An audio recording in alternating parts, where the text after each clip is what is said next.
they gotta do something different, man. I'm not saying TNA on TV. I'm not saying cuss and stuff like that. There's a lot of content on digital media now that a lot of other people are watching and and actually getting into that is brand new. Yo, if those damn medias can do that and those content providers can provide that, why can't pro wrestling do that? Like I feel like sometimes they go too serious with the comedy acts and stuff like that. Bro, this is it's supposed to be a sports entertainment simulated fight. There ain't nothing funny about a goddamn fight. It's real simple. If like UFC can box and can make better story build-ups than professional wrestling, something's wrong. Well, yeah, I think that goes back to what we were talking about again. We Comin For You cast applying for head writer of WWE.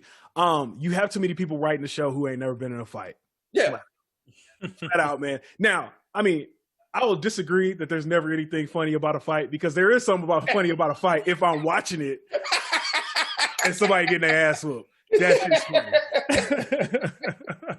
Yes, very, very, very much so. So, I'm just remembering all the funny ass fights I've seen in my time.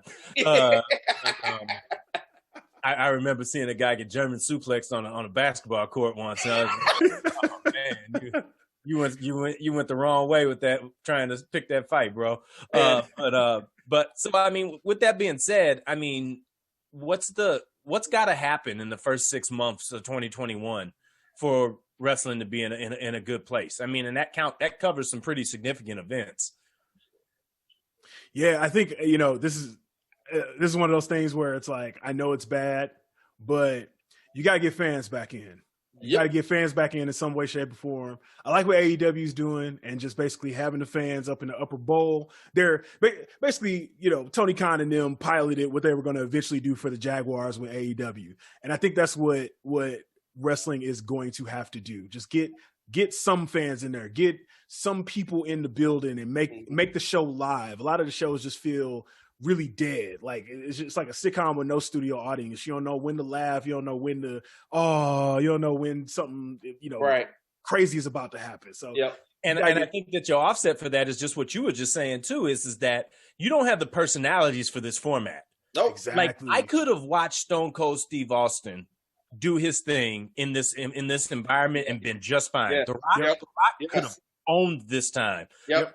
Roddy Piper, any of these guys could have done it. But it also goes back to a little bit of the structure, too. And this is something that a lot of the guys have thrown out. These guys don't know how to go off the cuff because they've never had to do it. Yep. Too many things are just built up for people just to do exactly what they're told. Right. And there's no place for that. You need freestyle. I looked at it, go to the World of Sports again. I said, man, something's wrong with the Rams. Like, they should be better than this, but their quarterback doesn't know how to call an audible. So he just doesn't. So Jared Goff isn't good. He's only as good as the person giving him the plays. Right. And the people that are giving him the plays are limited by how good he isn't.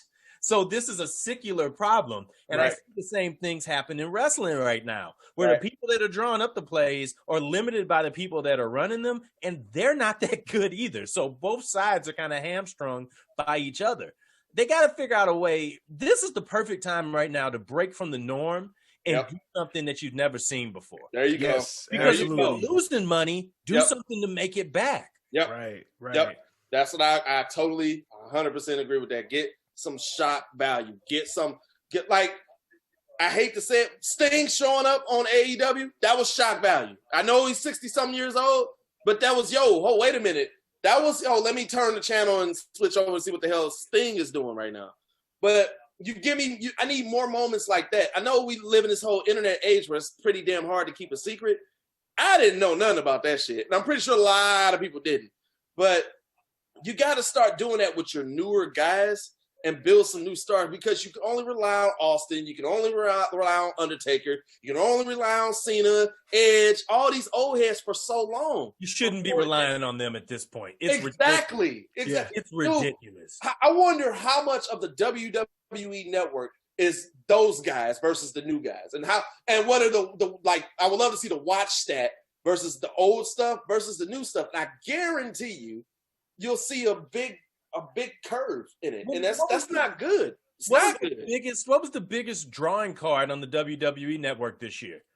The life and times of the Undertaker. They spent 30 whole days talking about the Undertaker. Yeah, and that's nothing to take away from the Undertaker, who I think is without a doubt a top 7 guy that they've ever had. Right. That's a conversation for another episode. Yeah, but they but I mean, come on, man. Like, there's not even a draw to make me think that it would be anything else close to saying that. Yeah, that something right now is even anywhere close to the Undertaker. Like, let's put that into comparison. That would be like Ken Griffey Jr. being the most popular player in baseball right now. Yes, right, absolutely. Right. like that's insane to think that would be the case. But here we are, and there's some parallels between baseball and wrestling, where the good old days were a lot better than the days right now. But at the end of the day, they still try to push the guys they've got now, as opposed to just continuing to force Tony Gwynn and Frank Thomas and guys like that onto you. You know, they might not. The guys you got right now might not be as exciting as some of the guys you had back then, but at least you're putting your guys ahead. And boy, I mean, wrestling needs to take a page from the NBA at least and start to really put some of the guys they've got out there to be the next stars, because it ain't there right now. And I think the AEW, while I think the competition is great, but I think we're not going to truly reap the benefits of what AEW can become across the full spectrum of wrestling until somebody decides to say, fuck it, I'm stepping out. And it's going to have to be WWE, because that's how it went last time, right? WWE ran the same playbook. WCW switched it up. And then when WWE said, all right, fine, we're going to do something completely different, then wrestling became arguably the best it's ever been. Right. Yep. But Matt, let me ask you this. Do you think, and I'd ask RBS this, we talk about this quite a bit. Do you think that it is the talent that's in WWE that's afraid to take that leap? Or do you think that the talent is getting handcuffed by the writers and the powers that be in WWE? Both. Which one do you think it is? Both. I think that it's more the writers and the structure holding them back in WWE. But I also think that this is a whole generation of wrestlers that they've developed now that don't know how to. Yep. Okay. Right. You know, imagine if Drew McIntyre decided to go on AEW, cut his own promos, say he's the real world champion like Ric Flair in 1991. I'm the real world champion. Imagine that. Yep. Wow. Yep. Do you trust that Drew McIntyre can make that be everything it should be? From what we've seen, no. I'm not talking, and I'm not. And see, and this is the mess. This is the thing I'm conflicted with. I don't necessarily think it's him not able to execute a great promo. I don't think it's him, but I haven't seen it on WWE TV. Exactly. And I don't know who's to point the finger at. You know, that's how I look at it. Like, okay, is it really this dude? Because I'm pretty sure there's a lot of guys in the locker rooms like, yo, man, this shit is stupid. Why are we doing this? But I need a job. In a good paying job. Yeah. I mean, you have a lot of these cats out here already, you know, saying that, you know, they get on Twitch or back when they could get on Twitch, they get on Twitch and say stuff like, yo, I really want to, you know, do something extra or whatever. But I think I brought this story up like some episodes ago where Bubba Ray Dudley, one of the foremost biggest, like, can truly draw heat from a crowd in ECW, like starting riots at ECW. He said he went off script one time in WWF back then. And he said he went into the back and Vince McMahon said, so you went off script? And he was like, yep. And he said, man, next time you do that, it better be that good. And he's like, and I never went off script again because that was too much pressure. Wow. And I think that Vince, I mean, at the end of the day, it's Vince. It's Vince's show. What Vince says goes. If a lot of these cats are going out there and they do something extra and Vince is putting the full court press on them like that. So it's also the flip side of that is that Vince wants cats to stand up to him. So, you know, you got to find, you know, Austin, Rock, Piper, Flair, Sean, Brett, like all of these cats are cats that had the stones to stand up to Vince in his face and say, we're going to do our own thing. Cats aren't like that right now. But also all of those cats are guys that had done their own thing before they got there. Exactly. Now all you're doing is just bringing people up through NXT who've never had to do it.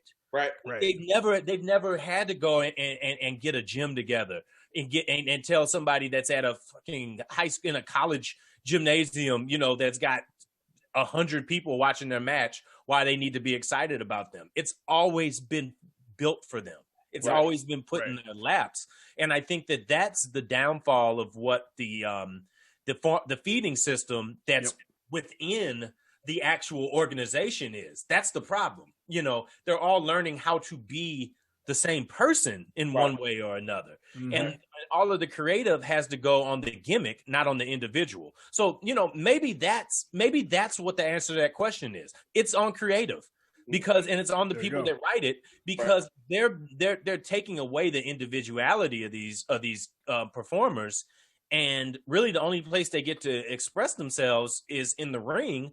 Mm-hmm. But even that is more about who can be the most exciting, and not who's going to put together the best match, because what that's meant has changed too. Exactly. Like Rated R said, all that flipping and flopping and running and diving. All that flipping and flopping and dodging and dipping in the corkscrew DDTs through the tail, top rope suplex shit. Stop. You know how I feel. You motherfuckers stop doing that shit and give us some stories. What else we talking about? Well, so unless Matt, you got any more questions? No.